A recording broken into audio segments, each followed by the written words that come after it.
No bars off. Huh. Yeah. MCs take no bars off. Ain't going on the beat. Brooklyn in the building. Shout to ATL. Delaware State alumni. Boardwalk Round. South Stimuli. What we doing, You're man? Now tuned in to No Bars Off. Yo. Another virtual edition. Yeah. Yeah, man. Oh, season two is setting off beautifully. Listen, man. Beautifully. Seasons come in evolution, like evolution of change. That's what seasons are. Listen, we just crossed 7,000 subscribers. we moving up. You know, if we can hit 10K by the end of the year, I'm gonna do like Gilbert Arenas and give out 20,000 pennies. 20,000 pennies of work. I got that. Oh, yo, we got a new sponsor too. I didn't even tell you about this. Look at this. Oh, check out the new sponsor. Yeah, Trinidadian mango peach vodka. Nice. So this is what you want to do when I'm not in the building. Okay. Nice. Yeah, but as soon as you come back, man, I got you. Yo, we are No Bars Off podcast where we salute, break down hip hop lyrics, and decide if the verses are no bars off. If they didn't take any bars off. Yeah, man. I go by the name of Shy. Stimuli sometimes. It sounds good. It sounds good as hell. Yeah, the pour sounded nice. That pour sounded real, bro. Jesus Christ. I got you, bro. I got you next time. I know you're going to try to drink all of the bottle, too, because you like a baddie. All right, we taking too long, man. Listen. Today, we got a legend in the building. Hey. Talk about what I mean? Somebody that listen. This is so crazy because when we listen to people, I feel like we were kids. We were teenagers in college. We were children. I don't feel like we were children. We were children. I mean, listen, the people that we listened to, they were like heroes, icons. They shaped and molded our existence. You know what I'm saying? They were larger than life. It wasn't. They were. It's something about playing something in them dorm rooms. Shout out to Delaware State. You know what I mean? Yes, something about playing music in those dorm rooms that I don't know, man. It did something. It sent you somewhere. It felt like you had to. At one point, you was enjoying music, but at another point, you was repping your hood. You was repping your section because you was repping your state and your city. But then you had it was a little combination of all that. So you had to add a little extra on it. So you know what I mean? Listen, some of these joints they crafted that period of time. Like I told people all the time, like Wu-Tang framed my whole college existence, and I didn't realize it until I graduated. But you know what I mean? That's just how life goes. But it's certain joints that when you hear them, they stick with you, Paul. So we love showing our age on this show, and it's okay. Ain't nothing like it, man. Show your age. Show your age. This man right here, I want to say he popped up on the Clue tape first, and when I heard him, and it's one thing to have like a smash hit around them times. Yeah, it's another thing to have a smash hit and be nice and be respected, and connect with other legends and people not really to know how you got there. It's like all of a sudden, like this smash record is out, and you're like, wait, where did this guy come from? Wait a minute, where this guy come from? And then Philly was on fire at one point. Philly was on super fire at one point. Brooklyn got bad cold, and we in Delaware. And everybody, Philly's on fire. I'm about to give me an accent in the beard and act like I'm about to move. I'm about to move right now. Hey, where you going, fam? All right, we taking too long, man. Break a man. Let introduce my man, the one and only Tracey Lee, Esquire. You got to add some claps to this. You got to add some claps to this for that intro. You got to add some claps to that. I took forever, man. I'm sorry. No, man, y'all wild. First of all, y'all set me up because y'all both got on this Delaware State Hornets thing going on. Listen, much love for the MEAC. You know what I mean? Y'all set me up, man. I didn't put no Howard gear on, and now I feel like I'm being bombarded and bum rushed. But listen, here's the funny part of that. This was completely unplanned. That's one. And two, you threw on Howard gear. We might have had a little bit of a problem because my daughter go to Hampton right now, and the beef is real. So I love it. I love it. HBCU all day, man. All day, all you know day. What I mean? Yeah. And your sister went to you, Clark, brother. Yeah, your sister went to Clark with my wife. Yeah, sister went to Clark. Exactly. So True. it is what it is, man. But how y'all doing, man? Listen, we good, man. I've been dying to get on this show. You have no idea, man. I've been a big fan of yours for a minute. I love the way y'all break down the bars. Like this is something that the culture needs, man. So salute to both of y'all. You know what I mean? We appreciate it, fam. Really, you have no idea, brother. Like you have no idea how your words, your influence, it shaped us because we are in school. We want to rhyme, and we have no idea how people are getting where they are. Mm-hmm. So everybody that made it gave us a little glimmer of hope. And while we were studying schoolwork, we were studying rhymes. So trust me, this is a long time coming. Like we're gonna have some fun, man. We're gonna have some fun. Yeah. Well, let's start with I want to start with how you got in the game. Mm-hmm. So let's take it back. Well, I mean, going back to the Mecca, going back to Howard, man, it was I've been spitting before that. Like I was trying to get deals in high school, like in the mid '80s, you know what I mean? But we used to put demo tapes in the mail, you know what I'm saying? Sending it to Next Plateau and Profile and all these other people. But the tapes was mad ashy. You know what I mean? We did the demo on a play and record on the radio, you know what I mean? That kind of shit.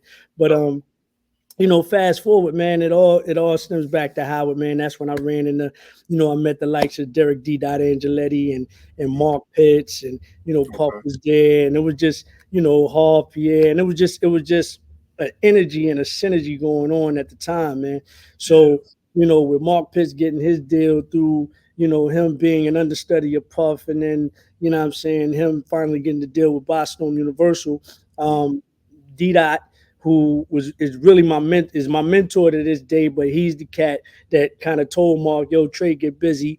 And then, even though me and Mark came in together, but Mark never knew I rhymed. So, D-Dot had to privy him to that. And then, all of a sudden the music started exchanging and things like that. And then, once he got a situation with Boss Storm, then he put me on, and, the rest is history. You know what I'm saying?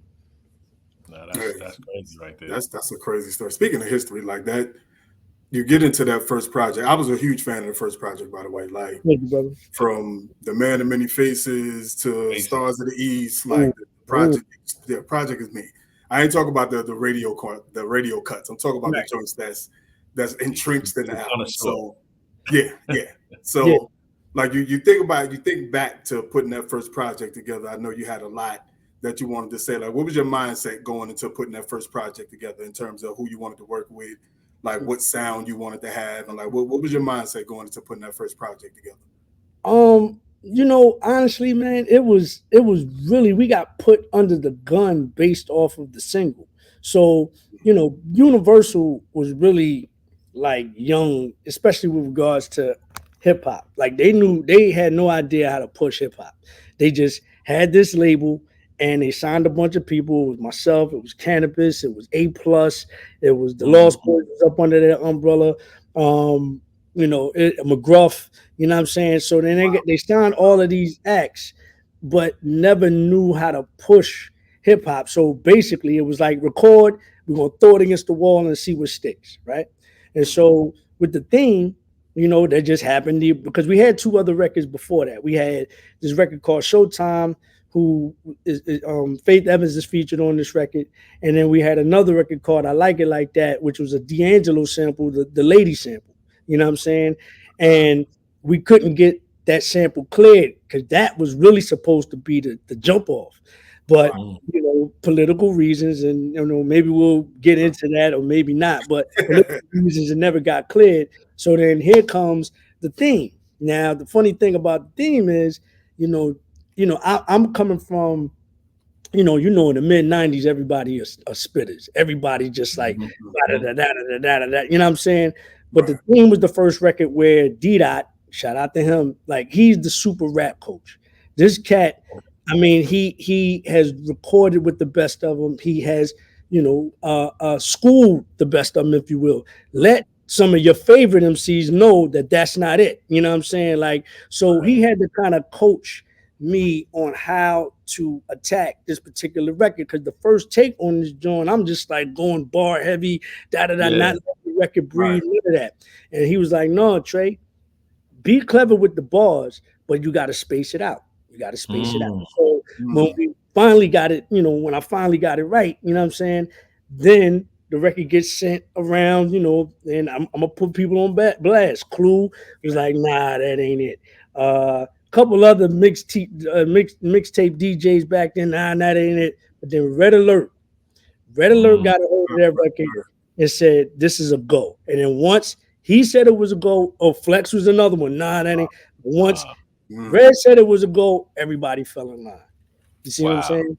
And so because of that record, now Universal's like, all right, we got to hurry up and get the album out, which to me was flawed, because nobody knew who I was. They knew this record.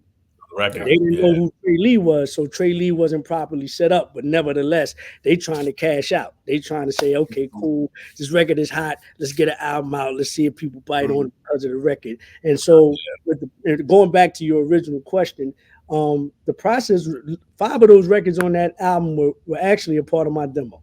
You know what I'm saying? Stars in the East was one of them. Repent was another one. There was a couple of other ones. Who's Crew, that was a part of the demo. The Rugged one, that was another one, a part of the demo. So we kind of had to take some of those records, piece it together. Added some new joints, and then that's where the title Many Faces came from, because it was coming in so many different directions. So now we got to market it. You know what I'm saying? We got to package it. So that's where the thought process came from. I know I was a little long-winded, but I had to give you. No, this is fine.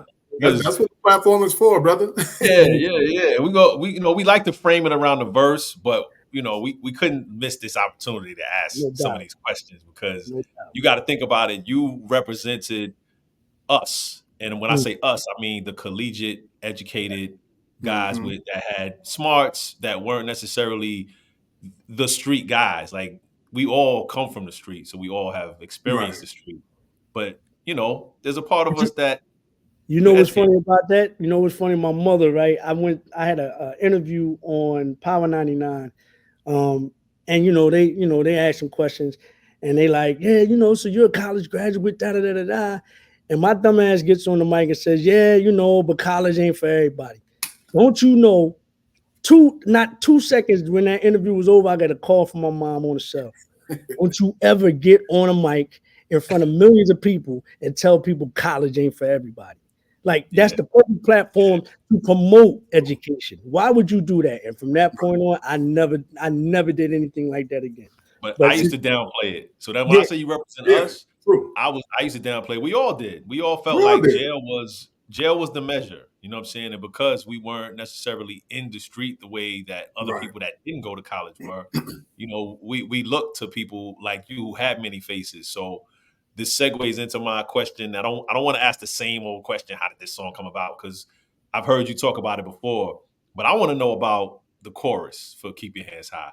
Like, who decided that this was the theme that you guys were going to approach? Like, was it some fictional thing? Was it yours that was sitting there?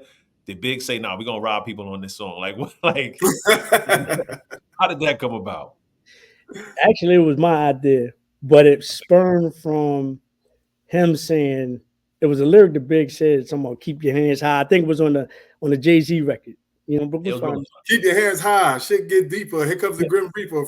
You're right. You're right. Yeah. So when I heard him say that on that record, it just kind of stuck with me in my head. So then the concept came from, that particular bar. I said, you know what, Big? Let's rock. Like, all of these cats, running around claiming they got this, they got that. Let's put them to the test. We're gonna call you fraudulent because we don't think you got it, right? But if you do got it, run it. You know what I'm saying? And so that's what it is. Don't right for the time. You know what I mean? Exactly. And I knew, that was kind of in his wheelhouse. You know what I'm saying? But I was coming from the, you know what I mean? Like, he's really coming from that, and I'm coming from the I don't think you got it. So it's like you getting you getting both sides. You know what I'm saying? He gonna stick you if you do got it, and I'm gonna call you bluff because I know you don't got it. You know what I'm saying? And we didn't get into the second verse where you mentioned, you know, going on toe to toe with legends, things like that. Mm-hmm. But I mean, I'm trying to paint the like you in that moment, right? Because you going, and you going in your lane, and then he goes in his lane. And at the time, if I'm you, I'm like, shoot, I'm there with him. Like, you know what I'm saying? Like, looking back, how does it feel? Like, does it feel like, because that's to us, this is one of his greatest verses that he didn't play around. He knew that, you know what I'm saying? Like, he knew you was official. Like, he ain't give you no corny. Yeah, like, he ain't give you no leftovers on the cutting floor. No. He felt like he had to bring his A game. Let me tell y'all something. He told me straight up. He said, "You nice, but you coming in second." Straight like that. So what that told me was, oh, you hear me coming. You hear me coming. And that's really that's all the validation I needed. So it's like, even though Big, God rest his soul, he was 2 years younger than me. He was a vet in the game, but I think because I had been, like I told you, I've been trying to get deals since the mid 80s. I felt like I could stand with anybody. So I didn't feel that, oh shit, I'm in here with Big. I felt like, oh shit, I'm in here with Big and we're about to make a banger. But at the same time, I gotta, you know, do what I do and make sure that not only him, but anybody that hears this record feels my presence. And I'm sure he's saying the same thing, because when you were MC, you were MC. That's just the bottom. When you're a real MC, you're a real MC, and that's just the bottom line. It don't matter who's in the room, don't matter who's on the mic. It's like, I'm going to do what I do, and y'all got to come see me. You know what I'm saying? Yes, I wanted to say, you know, you have a record as big as, you know, those two records, you know, The Theme and Keep Your Hands High.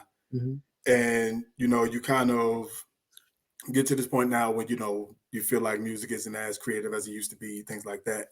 Do you feel the pressure to try to recreate something like The Theme because the record was so big, because it's so timeless, because it's such a, you know, a record that people identify with? You know, do you feel like, as you're making your newer music, do you feel the pressure to try to recreate that kind of feeling or that kind of sound? Initially, when I initially got dropped, this was like 2001 to maybe probably about 2000 and I don't know, 5, 6, something like that. I did, because you know, you're chasing that high, you're chasing that rush, you're chasing that, you know, damn, we was there. You know what I'm saying? But you know, after, you know, being married, 2 kids, you know, transitioning, pivoting. Nah, man, that was Trey Lee in 1996, 7, 8. You know what I'm saying? Like, if I haven't evolved since then what the hell am I doing? You know what I'm saying? Like, you know, and I think that a lot of times that's what a lot of artists do. They chasing that high from 20, 30 years ago instead of looking at what's in front of you and moving forward, you know what I'm saying, into whatever it is that you are right now and moving forward into the future. So nah, man, the theme is the theme. It's going to be a classic. It is what it is for the time, you know. And even like when I go back and listen to some of the lyrics, some of them joints is dope, but then some of them joints I'm like, my daughter listening to this joint, like, wait a minute, you know what I mean? Crack your womb and all that. I'm like, whoa, wait a minute. Ooh, kind of brutal there, you know what I mean? But I'll never front on it because that's who I was, you know what I'm saying? Yeah. It'll rock to this day. So to this day. Absolutely. These are great questions, by the way. Listen, man, we just getting started, bro.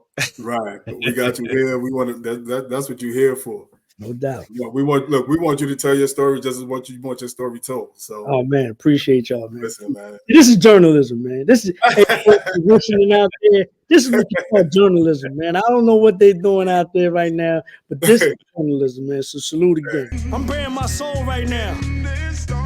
Let me tell you how it is. This what happens when you're not from that culture. So you're part from pop culture. Now the fans say you over, then your fam say you over. Now you think they blackballed you cause the income's been altered. Then promoters stop calling. Now your circle gets smaller. See, they don't check up on you cause you got nothing to offer. off. Listen, you put your last $7 in the offering. Hey, praying that the Lord's willing to barter, cause your credit can't collect another bill like the Carters, but you still move forward. Get chills from the trauma, it's a moment of reflection, but feels far from calm. So maybe the rejection means you need time to ponder. Hold on. Let me rephrase that. Okay, when you get rejected means you need time to ponder. That's when you get fitted for your shield in your armor. Now I'm built for the Contras, the will of Black Mamba. I bring an intangible along with entendres. I rap what I feel and push a pill like Big Pharma. The fact that I'm skilled just part of the ensemble. Yeah, see most of y'all been fooled by the numbers, but I salute to those who notice beyond humble. The flow be putting folk on notice beyond humble. The moment that I wrote each opus, but y'all be frontin' though. So it's either develop a thick skin or watch my life spiral like pigskin. So this pen has challenged the system and came out a linchpin. With no feelings involved, I leave it all in the song. Leave it all right. Yeah, we had to limit it to one verse because I felt like we would have been this would have been an hour long. Yeah, because our minds work differently, man. We just I know. Yeah, the way when we hear joints, we don't just hear them, like we kind of absorb them and listen to them, and like the whole joint just got a feel to it. Pause. Like yes. And for y'all that don't know, the song is called "In My Feelings," and like the song just got a real old school, real soulful type feel to it. It feels like nothing that you're hearing right now, and not that I want to compare it to what you're hearing right now, but just the message in it, the music in it, it feels like it speaks to your soul when you're listening to it. Yeah.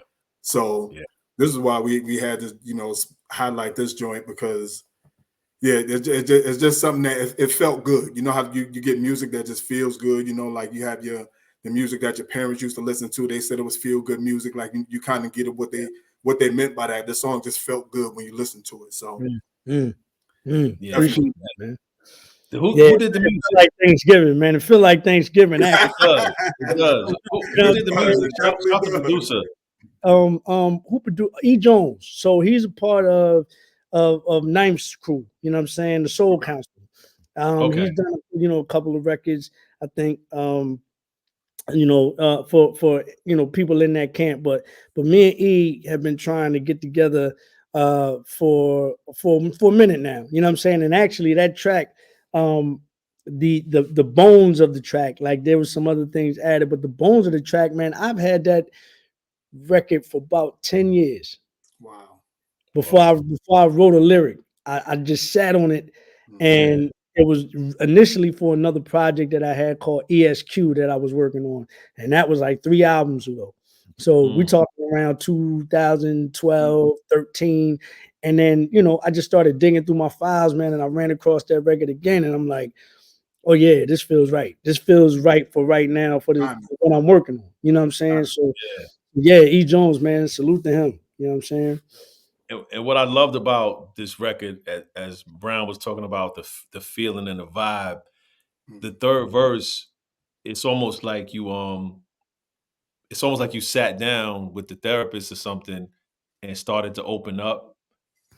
But at the same time, your flow sounded like you were speaking to a wider audience. Like the flow just turned into, it just hit me. And us coming from, me and Brown being artists that didn't continue rapping and understand what it's like to kind of break away from it on your own terms. It speaks to us so much, man. So I just want the flow you chose. The flow change after setting apart the third verse and just setting it off that way, and it being so different from the first two, like it almost immediately grabs you. Like it grabs you immediately. That third verse, again, we get inspiration from many things, you know what I'm saying, whether it be audio, visual, what have you. But that third verse is funny because I was listening to Freeway's joint, even though what we do is wrong. We did an episode on it. We did an episode on that. So he caught a pocket, you know what I'm saying, like in the beginning. And so I'm listening to it, and then I go back and listen, because I'm not saying that the tracks are similar, but there's a certain pocket in that record that I heard in this record, and I said, talk about it. I'm gonna catch that. Talk about it. Yeah. and I love that you saluted him because the pockets are similar. You know what I'm saying? That's dope. That's Here's really what happens dope. when you're not from that culture, so you're part from pop. Yeah. You know what I'm saying? So that's where I caught the pocket. That's dope. You know what I mean? Yeah, that's dope right there. Well, let's talk about those lines. This is what happens when you're not from that culture, so you part from pop culture. Now the fans say you're over, then your fam says you over. Ooh. That's typically the order it goes in too. That's typically the order it happens in. The fans say you over, then the fam say you over. Yep. Then so you know it's kind of self-explanatory, but you know it was me realizing that I wasn't from that culture, like being in it for a minute. You know what I'm saying, and running into people and going to these parties and you know what I'm saying, like me and my people was always different from what was in these buildings, what was in these circles. Like we would come in there. This is okay. So you talking, you know, 96, 97, 98. This is pre, you know, going to the party and you buying out and you getting a table and you getting nigga. We at the bar. You know what I'm saying? Yeah. This is bar days. You know what I'm saying? And we, you know what I mean? And you, what you drinking? What you drinking? You know what I mean? Yeah. And we in there like that. And people looking at us like, yo, aren't y'all supposed, y'all got a hit record out? Aren't y'all supposed to be, you know, where's your bodyguard? Like we ain't do none of that shit. You know what I'm saying? We were living our dream. You know what I'm saying? We were living, you know, we were in a space that we always, you know, worked hard at it and thought about getting to, and now we here. And we didn't believe, like we didn't front, like this is who we are and what we doing. So when you figure out that this culture ain't about that, you know what I'm saying, and that's when they start noticing that, oh, they ain't trying to play this game and they ain't trying to do it this way. You know, maybe we showed them too much. Maybe we gotta weed these niggas out of here. You know what I'm saying? So that's what happens when you're not from that culture. So you part from pop culture. We talking about pop culture. Now the fans say you over because you're not a part of that culture. Then your fans say, well, damn, you ain't popping no more. So let's separate out, you know, like you can't do nothing for us. You know what I'm saying? You know what I mean? And then you think you're blackballed, you're not, you know what I'm saying? So your income is how I feel when them calls slow down, man. When them messages don't, you know, don't get returned as fast. It's rough. It's rough from an ego perspective. Again, you know what I'm saying? It's like, you know, all of this is ego based. You know what I mean? So your ego is just like, damn, oh, y'all don't love a nigga no more. Y'all ain't, you know what I'm saying? You ain't hitting my phone up talking about, yo, where we going to next or where we hanging out, or you know what I'm saying? Like, yo, Trey, you know what I mean? So, you know, your ego is like, damn, it was cool. It was all good just a week ago, right? You know what I mean? But again, I have to keep stressing that it's all ego. It's my ego. You know what I'm saying? Saying that, you know, y'all gotta love me. Why y'all don't love me no more? And it ain't even about that. You know what I mean? So, but that's what it was. You know what I mean? That's what it felt like. You know, my ego couldn't handle it at the time. So I had to do some reevaluating. You know what I mean? Wow. Yeah, that's a part of that growth. Indeed. Okay, now you think they blackballed you because the income's been altered and promoters stop calling now. Circle gets smaller. Yeah. See, they don't check up on you because you got nothing to offer. You put your last $7 in the offering. Now, okay. Yeah. So let's stop there. Lord's willing to barter. Jesus Christ. Yeah, you're praying that the Lord's willing to barter. How about that? Think about that. You want to barter with the Lord. With my last $7. With my last $7. Yeah, with my last $7. So because I have nothing to offer, because I really got down to my last $7. You know what I'm saying? Yeah. And I've told this story a million times, and I love telling it 1,000,001 times. Like I really literally got down. I moved down to Atlanta with my brother. You know, I was you know, my mom taught me a lot about economics, so I was able to sit on, you know, a nice little stack, but then the stack runs out when you're not regenerating, you know what I'm saying? Right. So we get down to the last $7, and I could either go buy a meal, but then after that, it's a wrap. Or, you know, I'm a very spiritual cat. And when, you know, a lot of times I think a lot of us think we can figure this thing out ourselves, and we can't. You know what I'm saying? You know, there's a lot of situations that a lot of us have been in, and I think ego-based, again, we think that we got ourselves into or out of these situations by ourselves. Right. There's something else working in your favor or not in your favor. You know what I'm saying? That you have no control over. You can make a decision to go a direction, but the end result, there's always something behind it. You know what I'm saying? So I went to, you know, as a symbolic gesture and as a prayer, as a token of faith. Lord, here's my last 7. Let me put it in the plate. You handle it, because I can't handle it. You know what I'm saying?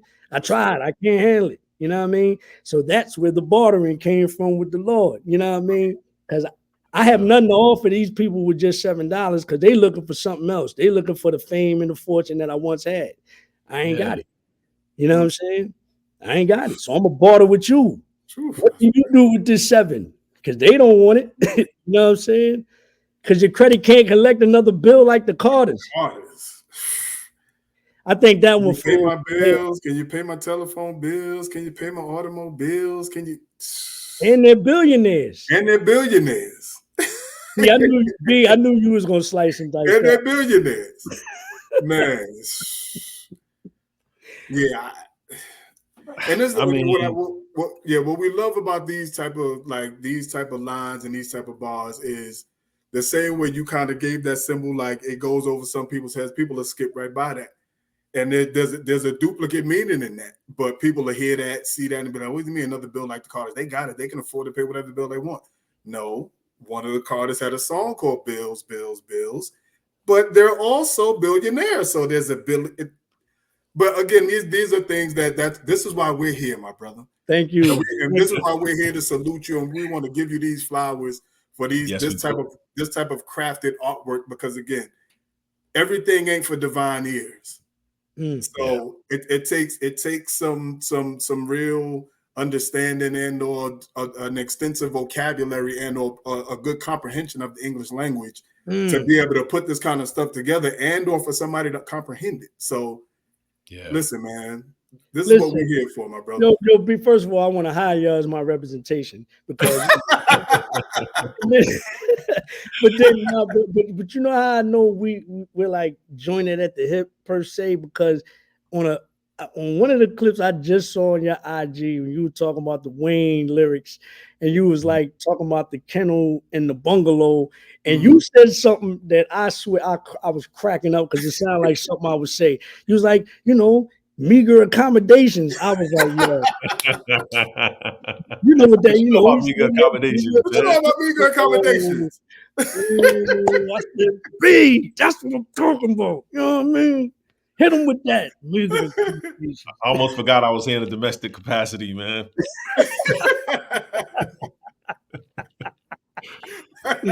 Yo, that was crazy.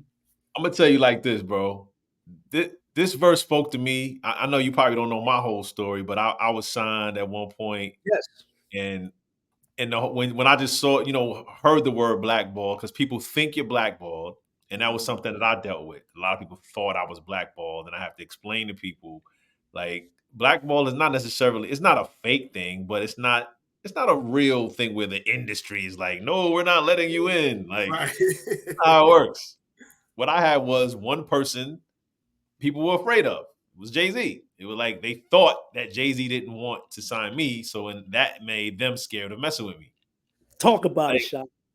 But it's a higher power at work, right? Like, I'm not going to sit here and blame the industry, blame a man, blame a person. Like, you talk about your kids and your wife, like, the life that we are living as adults is beautiful. It's beautiful. You know what I'm saying? So hearing, like, income getting altered, like, I lived it. I moved to Atlanta as well. I just stayed here. But there was a time I had to go become a substitute teacher. There's a documentary called Sherrod about it. I had to become a substitute teacher. Amazon Prime. Yes. And I had to shed this ego of the guy that used to get in the clubs for free and that had, women on speed dial, and had never introduced myself as Mr. Williams and then Coach Williams. And Kids found out I rapped and they were laughing at me. And this is not about me. This is just about my connection to the words and how your words, people can find a point in them that it speaks to them in their own experience, and it's deeper than just music. So I salute you, brother, for finding the vulnerability within you to put these words out there. And I want to let you know that they're being received. And thank you. Nah, man. Thank you, man. Thank you. And a matter of fact, you just reminded me of a story similar to that. When I moved to Atlanta, I had to go work for a company called Aaron's, furniture company. Yeah, I know Aaron's. Yeah, I know Aaron. You know, I know Aaron.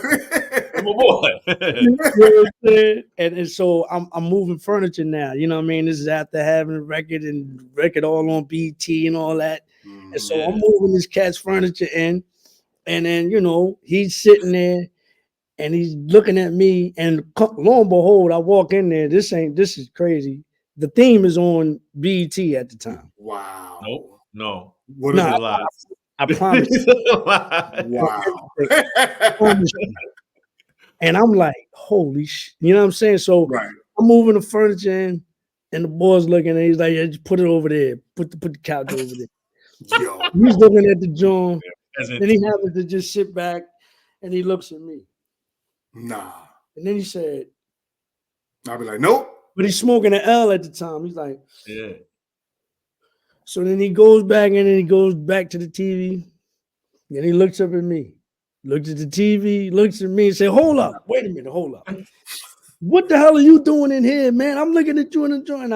So what I did was I sat right next to him on the couch. I was like, you mind if I'm going to tell you what happened. Like, matter of fact, pass me the L. So bring some weed. I got a story to tell. You know what I mean? So I'm like, what happened was blase blah. And then after I told him the story and all that, he was like, yo, you the realest nigga I ever met in my life. You sitting on the couch smoking with me and your video on the joint, and now you moving furniture. This is crazy. I said, yeah, man, this is what it is. So, you know, it goes back to what you were talking about, you know, you know, understanding that, again, all ego based, but you got to pivot. You know what I'm saying? For anybody that's been in this game or about to get in this game, you got to understand it's less than 1% of the cats that's in this game right now, right, that are successful or deemed successful. I'll put that in air quotes because what does success look like? Success looks like to you, you know, they're millionaires, they got all of this money and they moving around with these cars and they traveling and But how many people have gotten signed and have came and went? Far more than the people that made it. So you're going to have to learn how to pivot at some point. You know what I'm saying? And so that's what that was about. You know what I mean? Man. Oh, what a blessing, man. What a blessing. Was it on me? Yeah. Don't worry. But you still move forward, get chills from the trauma. It's a moment of reflection, but it feels far from karma. So maybe the rejection means you need time to ponder, but then the artistry within the track to give it room to breathe before you rephrase. Pause, right? Right. You know what I mean? Like the pregnant pause. To like actually give you time to ponder. Like, okay, let me rephrase that. Let me get back to you. Y'all catching you catching it. You catching it. Listen, man. And then you get right back to it. When you get rejected, it means you need time to ponder. That's when you maybe out. That's when you get fitted for your shield and your armor. A lot of different ways he could have said that, right? A lot of different ways. A lot of different ways you could have getting fitted for your shield and your armor. Listen. But what you don't realize is that's what you're getting in that time to ponder. That's what you're getting fitted for. In that time that you're taking to sit back and try to figure out why rejection looks like this and why it's not working out the way it planned in your mind. Yeah, you're reassessing, you're reevaluating. So in that time you taking to ponder, you're getting fitted up. Okay, he's getting it now. Now it's making sense to him now. You know what I mean, man? Yeah. When God says no, you know, that rejection that we get is like walking in the fitting room. You know what I'm saying? Like now you're getting your chest fitted, you know, and it feels crazy. It hurts. It hurts going through these times that you have to ponder and really, and you sit in that silence and you look in the mirror and you don't blame anyone. Like I chose these outcomes. I chose these outcomes. Where I am. And then you have to think, wow. Like you looking over there, like, yo, he made it. He made it. He like, I thought I wanted to make it. Yeah. Right. So what is my higher self calling toward, like calling for me? You know what I'm saying? Like these are all this is what I got from these bars, right? Yeah. You're getting fitted for this suit and this armor because you know what you going through, you gotta be ready, you gotta be protected. Yeah. I couldn't have said it better myself. Like, I'm telling y'all catching everything, like from the ponder to the. Okay, let me think about this for a minute. So that whole pause in the record or pause in my verses was that. It was the symbolism of I had to pause in real life. I had to pause and think about it. You know what I'm saying? But even right before that, and I say, what I say, it's a moment of reflection. Yeah, yeah. But it feels far from karma. So karma, you see what I'm saying? Karma is a reaction to, it's basically whatever you throw out there, it gets to come back to you. So you feel like you didn't deserve that. When you look at that reflection, you didn't feel like this the karma that you deserve. Right. It feels far from it. Negative. It's a moment of me thinking about, damn, what, you know what I'm saying? So y'all just captured y'all tied that up in a nice little box bowl and just packaged it to the audience of exactly what I was feeling when I was writing that record, when I was writing those particular bars. You know what I'm saying? Because we've lived it. We've lived it, especially when you feel like you're a good person. And I missed that.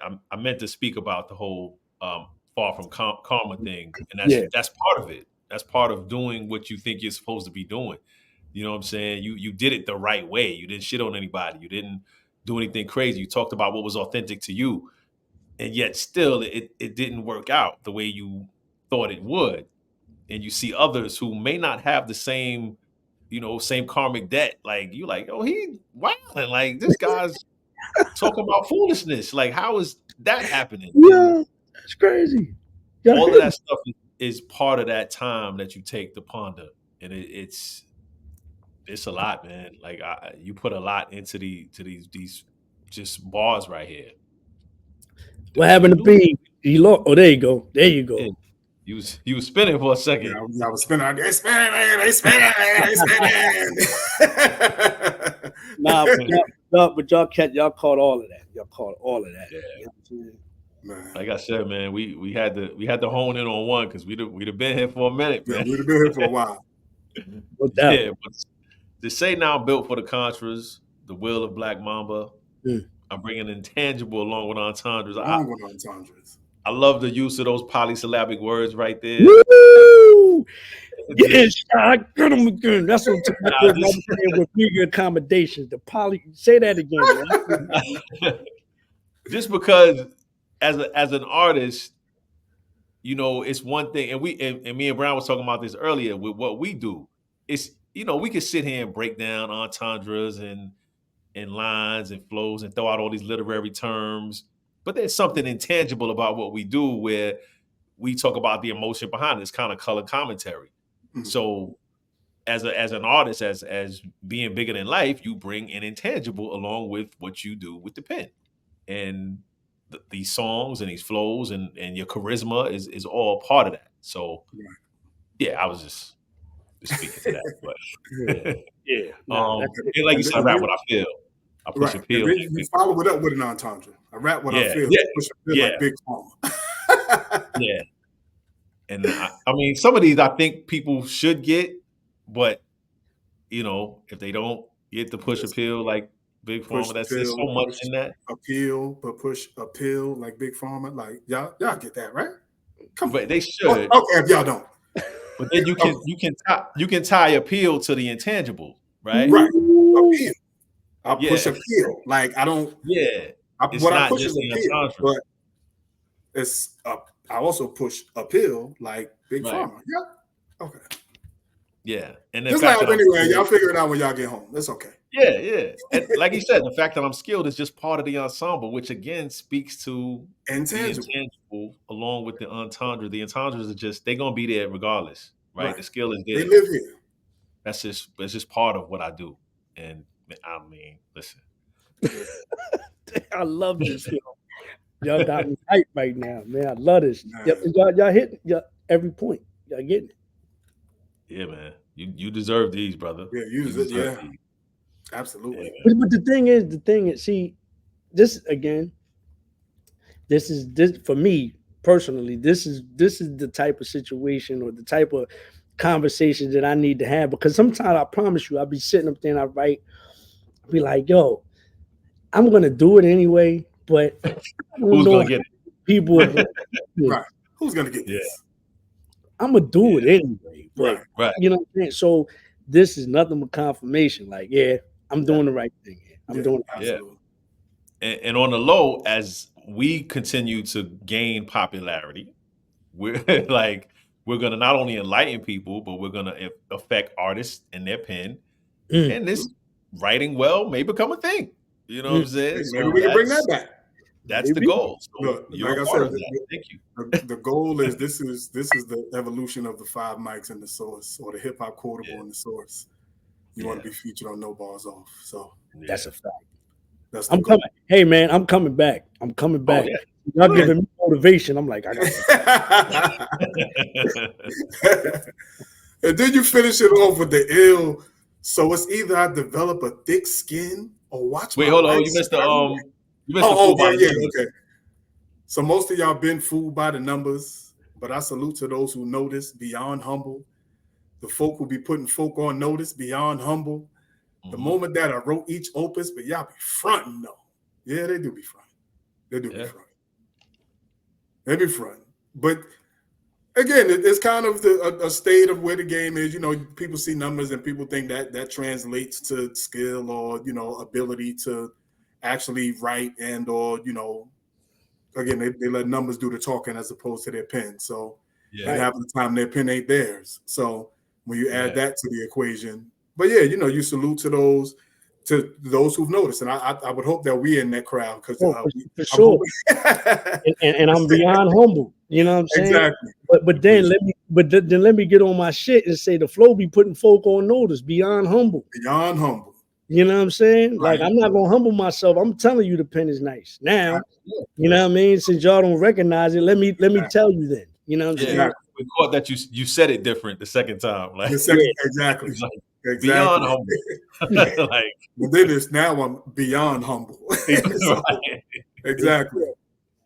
All right, get to them last bars, because this is where he started showing off. Yeah, this is wow. So let's either develop a thick skin or watch my life spiral like pigskin. So this pen, has challenged the system. It came out of linchpin. Man, listen, what are we doing? What are we doing here? I feel like he had like 8 more. What are you trying to do? I feel like he had 8 more, but because of Angeletti's training and realizing the nature of he could see Angeletti on the other side. Like, come on, wrap this up. This is it right here. Wrap it up, Trey. Listen, you've done enough. You gotta be kidding me. Yeah, they've had enough. Come on, throw the towel. But so for the viewer, go ahead. So break. First of all, because I don't, you know what I'm saying? Like, I don't want to steal your thunder, right? No, you're not. It's fine. No. I want y'all to break that segment down for the people, please. Listen. Okay. That was the line. We was driving. We was on our way to the bank. Yeah. we heard that. We were like, oh, wait. And we both said, oh, wait. We were like, wait, what happened? After all you went through, develop a thick skin, and then you didn't wait till the end of the bar to rhyme, you know what I'm saying? Right. And then you did the whole spiral like pigskin, and that and then didn't stop there. But hold on. Another rhyming ball on it. Just because, I don't think people know. Well, they shouldn't. A pigskin, a football, spiral. Right. So spiral. Life spiral like pigskin. Life spiral out of control. So those are the choices, though. Think about those choices. Yeah. It's either develop a thick skin or watch my life spiral like a football. Listen. And it doesn't wait. It doesn't. Doesn't wait to rhyme again. So this pen. Like, wait. Yeah. As a result, listen, this pen has challenged the system. And kept it going, the system, but to come out of linchpin, listen, bro. To come out of linchpin, like to come out and see yourself as the main cog in the system. Like, come on, bro. Madness. This is madness. And yeah, and see, that's what when I sent you guys the verse, that was the like, because I kept going through verses because Shy had asked me like, yo, you can't, you know what, you funny too, because you was like, yo, come on, man, you can't, nobody wants to pick that verse, you can't pick the verse. I was like, okay, everybody kept telling us, yo, you gotta have the whole thing is dope. Everybody be like, yo, the whole thing. I'm like, listen, man, I write rhymes. I know that there's certain songs that I want to talk about. You know what I'm saying? Like, it's certain songs that I'm like, yo, I want y'all to talk about these bars. Right? So and that was the defining bar, like those bars, that setup was the defining, like that one over, because I had other joints where it was, you know, there's a lot of bar work in it, a lot of you know, metaphors, entendres, all of that. But it was kind of like I was trying to find something that could tell a story, could give people a brief synopsis of me and my career, you know, personally, professionally, give you some insight on how I felt. But then the way that joint ended up, that segment was the defining thing that said, okay, this kind of wraps up everything that I'm trying to accomplish and encompass. You know what I'm saying? Yeah, because you got the, you know what I mean? You got the metaphor, you got the entendre, you got the syllable word, you know, the structure, the flow, all wrapped up into that. And it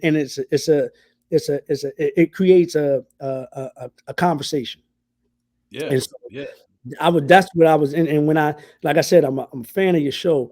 So it was like, okay, I got to get them with something, because they break down bars and they're not playing around. So we got to give them something that's going to have some meat and potatoes on it. You know what I'm saying? And so, the fact that you just said that that's what you was trying to accomplish and encompass and use them like just seamlessly like that, that was beautiful. I just throw that out. Oh, thank you, brother. Thank you. I appreciate it. Coming from wordsmiths is such a disgrace. I appreciate that. You know what I'm saying? Yeah, the way you sum this up, like, you know, and it's interesting how you use like 5 rhyming words or phrases with thick skin, pigskin, this pen, system, linchpin, and then you rhyme the last half a bar with itself, no feelings involved. I leave it all in the song. You know, you kind of went away from it, which kind of speaks to your D-dot training, where you didn't want to overkill with that phrase and that rhyme scheme that you had used. Which, you know, we were kind of thirsty for more, but at the same time, we were like, it was perfect. It was perfect. Like, y'all gonna make me throw this bottle. You know why? Because again, y'all nailed it. Like, look at this fool. because okay, so it's almost like y'all are MCs. One thing I don't like to do is I don't like to be predictable, right? So y'all thought that, and I'm thinking in my head I could, and it would come off beautifully. It would come off, you know, just, you know, nobody would notice. But inside I'm thinking, nah, I just ran all of these joints off right here, and the name of the song is called My Feelings, and I just want to leave whatever my feelings are right here in this song. You'll never hear me talk about it, so to speak, unless we're doing an interview.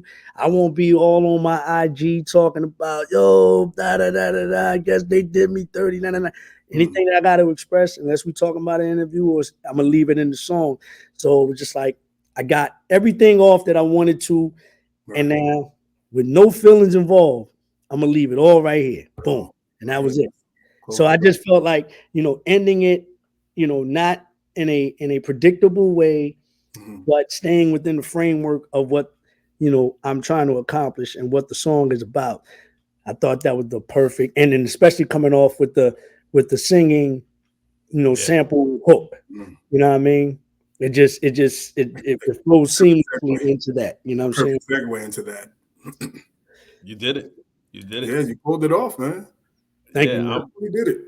I'm excited, man, because this is, I mean, you can't really imagine what we were like in college, just budding young artists trying to. Oh, I could. I was there. I was the same. Well, we the same people, man. But we picked the wrong school because how it was. Yeah, we clearly picked the wrong school. It was an hour and a half from greatness. I was right there. Yo, was right there. It was right there. Crazy. Nah, man. But I mean, but you know what? I find that with, especially casting with the HBCUs, man, it's really the identical environment. You know what I'm saying? That, we all had, crews. We all, at least the people that I've talked to that were trying to get into music, you worked at the radio station that was up on the campus, and you all had your crew that you ciphered at, and you all we all threw parties, and we all, you know what I'm saying? Like pretty much our life. That's the experience. That's the experience. You know what I'm saying? And so, and that's what I want to be like moving forward, especially, as we, become more seasoned. It's like we need to be the spokespeople for these type of environments, for these type of situations, because I think there's an audience here, but we have to figure out how to penetrate. Pause. You know what I'm saying? Like how to galvanize these listeners. You know. Right. You don't got a flag on the plate, bro. I said pause, Joe. Nah, I know. No, but that was nice. I like that. But there's an audience here, man. Absolutely. Nah, that's what we doing, man. And I thank you because it's so early in our journey that you respect. We don't have 100,000 subscribers and all that yet. So it's great that you value us at this stage, and we thank you so much for giving us a shot to talk to you. Nah, man, I'm here for it, brother. I'm an advocate of this, man. Y'all need to keep pushing. Whatever I can do, you know what I mean? Let me know, bro. I'm here. We're gonna keep going. Before we let you get out of here, I want to talk about that IG you sent me with you. Was it Gene that was talking about the commission? Yeah. So what was your name on some paperwork for the commission? Okay, so I was just talking to Dot today, as a matter of fact, and he was just up on, Math Hoffa, right? And they were, Math Hoffa, Nori, they like to bring me up for some reason a lot. You know what I mean? Especially when it comes to Big. So they were talking about that, and he had mentioned to them like it's sometimes, and I get it. People speak very opinionated and with a lot of emotion on opinions, like just because don't have the facts, don't have no truth to nothing they saying, is just all opinionated. So, Dot had to set him straight on a lot of things. And one of the things that he mentioned was that I was supposed to open up for this tour, like, what I'm saying, this big tour. And so what I sent you was the name of the people that were on that tour. You know what I'm saying? But not only that, this is the part that I didn't know. You know what I'm saying? I didn't know about the numbers. You know what I'm saying? I didn't know about the contracts that were involved. And I didn't even know, that I knew Mark had, some say because he managed Big and I was his artist and he was trying to get me on that bill. But I didn't know how much of an impact or how much of a how involved I was going to be. Like, later on, and this is recently, I'm hearing things like, as they're working on a project, I'm supposed to be on a couple of records. You know what I'm saying? Like, things like that. So this is all 20 years later. I knew nothing of the sort during the time. I knew me and Big were developing a rapport. You know what I'm saying? And we had a lot of conversations about, what his plans were moving forward, after he got out of his contractual obligation and what him and had planned on doing, you know what I'm saying, from movies to the clothing line, the Brooklyn Mint clothing line, all this other kind of stuff. But as far as, me and where I, what the plans were as far as the situation with the music, all of this came out in the wash later on. And so I'm figuring, that's what I'm saying. Rumor has it I'm being recruited for the commission because I'm hearing all this stuff later. I'm like, what? Is that what was going on? You know what I'm saying? That's dope, though. That's dope. Yeah. Dope to find out. Yeah. But it goes back to validation. It goes back to the ego and the validation. You know what I'm saying? It's like, okay. Because I don't know, like I don't know if I mentioned this to you, but even me getting signed, that is the one that told Mark. But Mark would listen to the demos with Big in the car. And Big was the one, because Mark is looking, for confirmation. Should I sign this dude or what? I know Dot is telling me that, but Big is in the car like, no, your man is nice. Again, confirmation. So that's where the whole, okay, now I want to do, let's do a record together. You know what I mean? It wasn't just because Nazi blah, this is months, into it before I even got signed. He's listening to my records in early 96, into 95. You know what I mean? Damn. Yeah. It's things could have been different, Man, listen, it could have been way different. But we are where we are because this is where we're supposed to be. This is where we're supposed to be. Exactly. Absolutely, man. Yo, thank you for your time. Thank you for your time. And look, real quick, this has been such a blessing. But before I let you go, I got to tell you a little short, quick story. I met your sister back in maybe 99. I came down here. My grandmother was living out here. I came down here to register my truck in Georgia. I didn't want to pay New York taxes. Came here to register my truck. Sess's god sister was your sister's roommate. Wow. Me, my roommate, my brother, and my cousin, homeless college children roaming around trying to find somewhere to stay. They let us stay with them, just being nice. Wow. Just randomly. Yo, this is a small world, man. Very small world. I sent him a picture of his pops with Z, with my wife. With Z, how crazy is that? Homecoming. I was like, yo, you know this guy? He said, yo, that's my pops.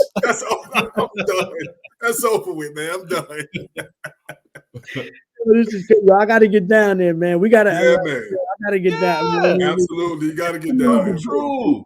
In degrees of separation for not for us next time I touch the soil, man, and we get down and we hang out, man. Let's do it. And we gotta get the Slutty Vegan sponsorship too. So absolutely. Hey man, let's talk about it. Let's talk about it, bro. Let's talk about it because we love it. We get a whole lot. It wouldn't be fake at all. Real rap. Listen, man.